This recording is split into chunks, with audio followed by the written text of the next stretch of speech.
The Siren. 2 months. That's how long I've been running. That thing has been hunting me since I found out what it was. I must warn you of this being before you fall under its spell. If you hear it, run and leave the area before he chooses you as a target. September 27th, 2008, 9:15. My name is Gerald Mines. I am head of Ravenwood Police Department. I've always loved my job. I'm the respect that comes with it. The town of Ravenwood has always been a quiet one. It has a population of around 1,000, and there's a little crime or things of such. The worst crime in this town within the last year was a teenage boy vandalizing the church. In this town, if something happens on the west end, everyone on the east end will know by the next day. Word gets around quickly. So, when a few people started talking about something like a giant bird or a big shadow going around the sky at night, it reached my ears fairly quickly. Almost everyone was at least a little scared of this shadow. If they weren't, then they were people who hunted in the woods that surrounded this town. I heard about this thing from a caring old lady that I visited almost every day. She was talking with her friend when she saw me and called me over. She then asked me if I knew anything about the thing that's been flying around. I didn't know anything about it. And then she had started explaining. While she was walking a little dog at night near the woods, she saw a shadow cross the ground where she was walking. She then looked up into the sky to see what it was. It was, according to what she saw, a thing with wings, like a bird, but so much bigger. She told me that it was about 30 to 35 feet wide. It wasn't too long, maybe around 6 or 7 feet long. I had listened to humor the old woman. She wasn't the best in her head, meaning she has seen things before. I told her that it was probably just a migrating bird. Since it's autumn, we were several different species of birds that stopped by in town to take a break. She and I talked for a few minutes more about this. Then I got a call from an officer. When I answered it, it was one of the officers that were on patrol and had asked me to come to the northern end of the town near the woods. As he said he would fill me in when I got there, I said goodbye to the old woman and got in my squad car. I started to head towards the area. When I got there, I saw the last thing I wanted to see. 3 other squad cars and a small crowd. The area in front of the cars was taped off, and there were 4 other officers within a taped off area, which was about 30 feet from the tree line, and 2 officers outside trying to get the crowd dispersed. The officer that called me started to jog over to me and let me under the tape. I had asked what happened, and he just pointed to what the other 4 officers were looking at. The officer said that the woman's friend is the one who called, crying and begging for them to come and help. That giant bird had killed her friend. I walked forward and knelt down to investigate. It was that woman, around the age of 25 or so, long brown hair. She was sprawled on the ground on her back, spread eagle, and her skin was pastry white. Her eyes were rolled back into her head, sunk into her sockets. The weird thing that I saw is that she was not cut, had no bruising, and there was no sign of struggle. She looked like her life was literally just gone, like it was sucked out of her. I looked around the area and saw something that seemed to shine in the light. I got up I went over to what it was. A camera. It was facing the woman and was still recording. I figured that a video from it might have some evidence, so I kept it to watch later. After the area was cleaned up, I went back to the PD and went into my office to review the video. September 27th, 2008, 14:45. It was a normal, average recording. It was late at night, maybe early morning before light.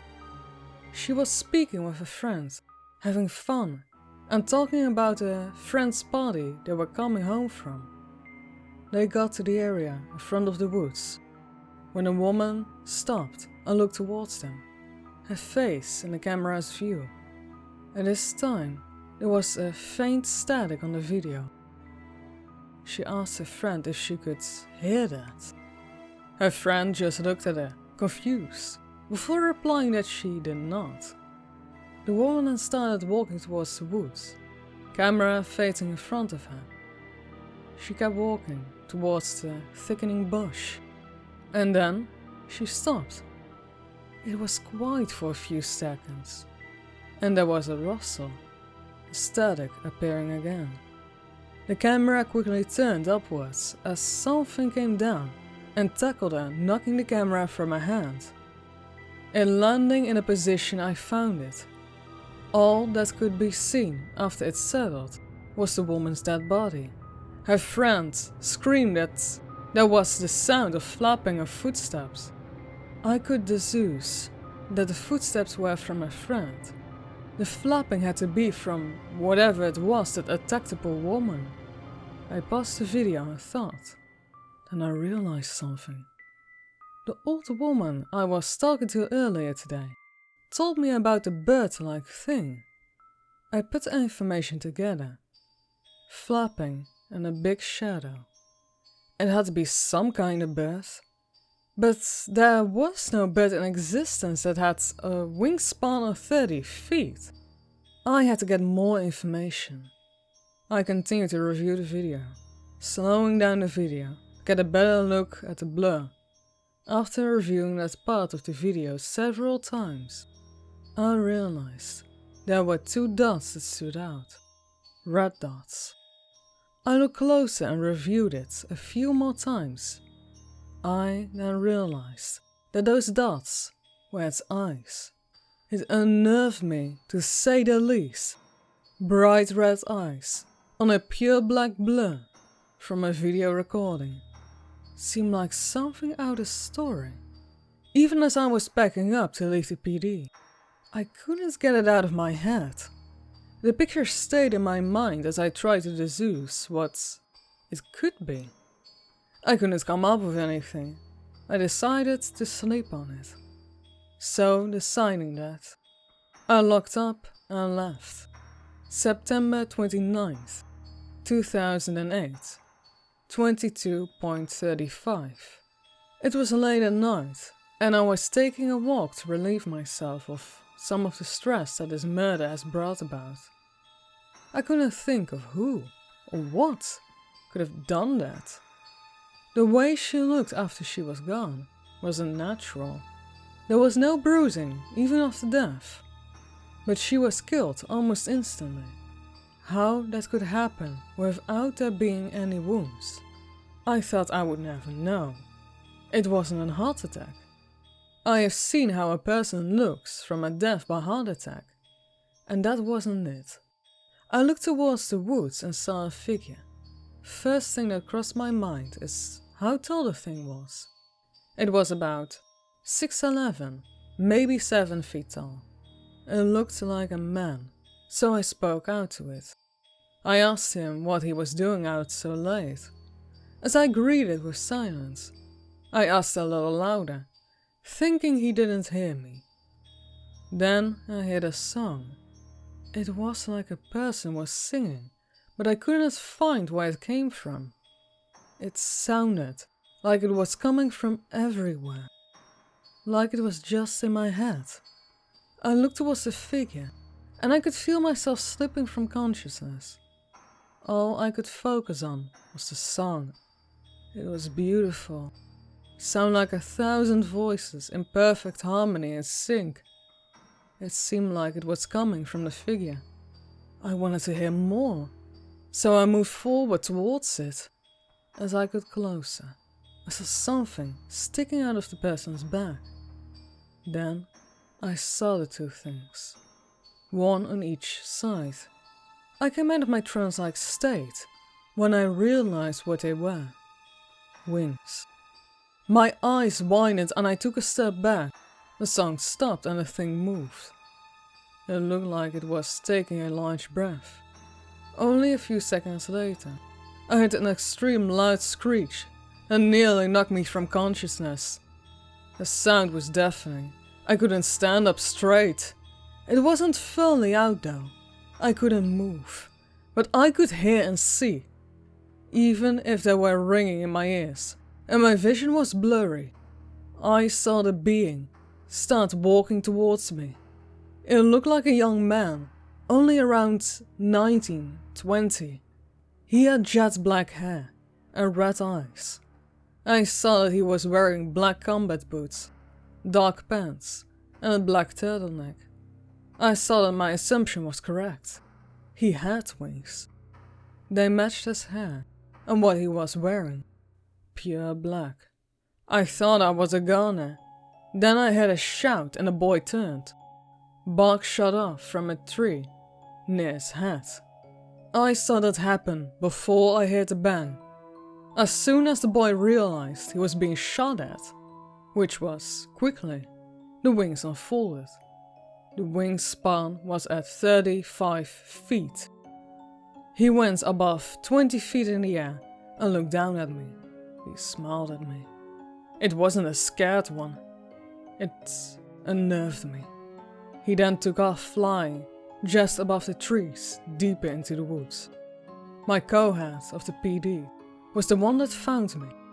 After the male had gone, he came up to me and I allowed myself to become unconsciousness. October 14th, 2008, 12:25. I woke up in the hospital, which was in another town over. I had bandages over my ears and head. A doctor came in there and introduced himself. He told me I'd been asleep about 2 weeks, and that my inner ear on my right ear was completely destroyed, is how I'm putting it. I could not hear out my right ear, and that was the explanation.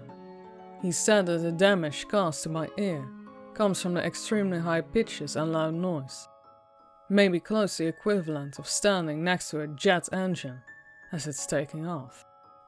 But no one in town heard it except for me. I withheld the information about the winged man and let myself fall into relaxation at the hospital.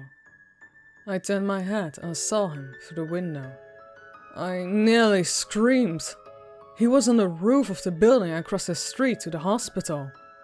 I could see him and his wings clearly. I was terrified of this thing I had been faced with. Then I began to realize something. He was singing a song, and I couldn't help myself from listening, and I felt it feeling. He was trying to draw me in, to eat me, my soul. That was how he killed a woman, and why he eats them. He dines on human souls. I've heard of beings like this. They're called sirens.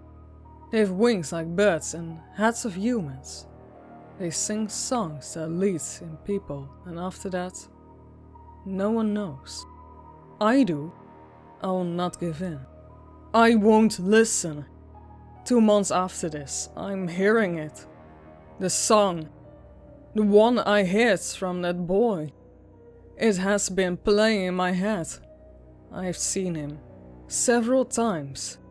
He's always near me, even if I can't see him. He never really takes his eyes off me. I know what he wants. He wants me to succumb. He wants me to listen to his siren song. Siren is here.